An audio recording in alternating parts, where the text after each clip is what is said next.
Hello everyone, welcome back to Lit কথা। আজকে আমরা a greedy farmer or grapes or লোসল স্টোরিটি সম্পূর্ণ বাংলা অনুবাদ সহ সহজ ভাষায় বোঝার চেষ্টা করব। আমি গল্পটিকে 4টি পার্টে ভাগ করেছি, ছোট ছোট 4টি ভাগে, যাতে তোমরা সহজেই নোট নিতে পারো এবং গল্পটি ভালোভাবে বুঝতে পারো। পুরো গল্পটা ভালোভাবে জানার জন্য তোমাদের পুরো ভিডিওটি স্কিপ না করে মনোযোগ সহকারে দেখতে হবে। তাহলে এখন কথা না বাড়িয়ে চলো আমরা গল্পে চলে যাই। Once upon a time, a poor farmer lived in a small village. He worked very hard to feed his family. Life was not easy for him.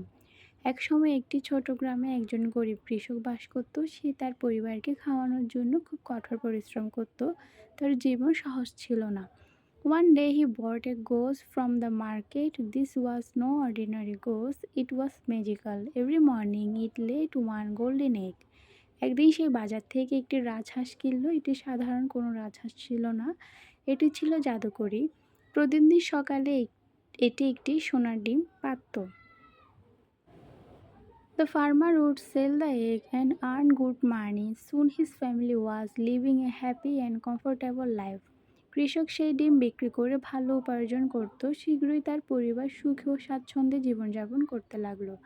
But as days passed, the farmer became very greedy. He did not want to wait for one egg every day. He wanted all the eggs at once. কিন্তু যতদিন যেতে লাগলো কৃষকটি খুব লোভী হয়ে উঠল। সে প্রতিদিন একটি ডিমের জন্য অপেক্ষা করতে চাইতো না, সে একসাথে সব ডিম পেতে চাইতো। He thought, if I cut open the goose, I will get all the eggs at once and become very rich overnight. সে ভাবলো, যদি আমি রাজহাঁসটিকে কেটে ফেলি তাহলে আমি একসাথে সব ডিম পেয়ে যাব এবং এক রাতে খুব ধনী হয়ে যাব। He told his wife about his plan. His wife was a wise woman. She said, please do not do this.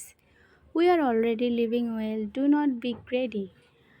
সে তার স্ত্রীকে পরিকল্পনার কথা বলল। তার স্ত্রী ছিলেন একজন জ্ঞানী নারী। তিনি বললেন, দয়া করে এমন কাজ করো না, আমরা ইতিমধ্যে ভালোভাবে জীবনযাপন করছি, লোভ করো না।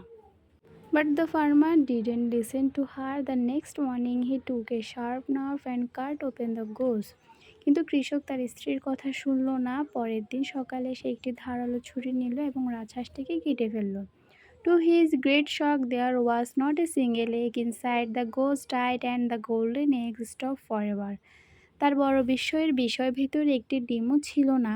রাজহাঁসটি মারা গেল এবং সোনার ডিম পাওয়া চিরতরে বন্ধ হয়ে গেল। আমরা গল্পটি পুরোটি লেখার পরে অবশ্যই মোরাল লিখবে। মোরালে এক্সট্রা 1 নাম্বার পাওয়া যায়, তাই মোরাল স্কিপ করবে না কোনোভাবেই।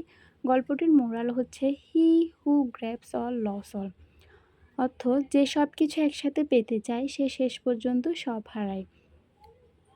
এটাই ছিল গল্পটা। কারো যদি কোনো কনফিউশন থাকে আমাকে অবশ্যই কমেন্টে জানাও, এবং পরবর্তী কী রিলেটেড ভিডিও চাও আমাকে অবশ্যই কমেন্টে জানাও। আমি চেষ্টা করেছি গল্পটি সহজ ভাষায় সুন্দরভাবে বোঝানোর জন্য। আশা করি বুঝতে পেরেছো। গল্পটি ভালো লাগলে লাইক, কমেন্ট, সাবস্ক্রাইব করে লিট কথা চ্যানেলটির পাশে থেকো। Thank you. See you soon.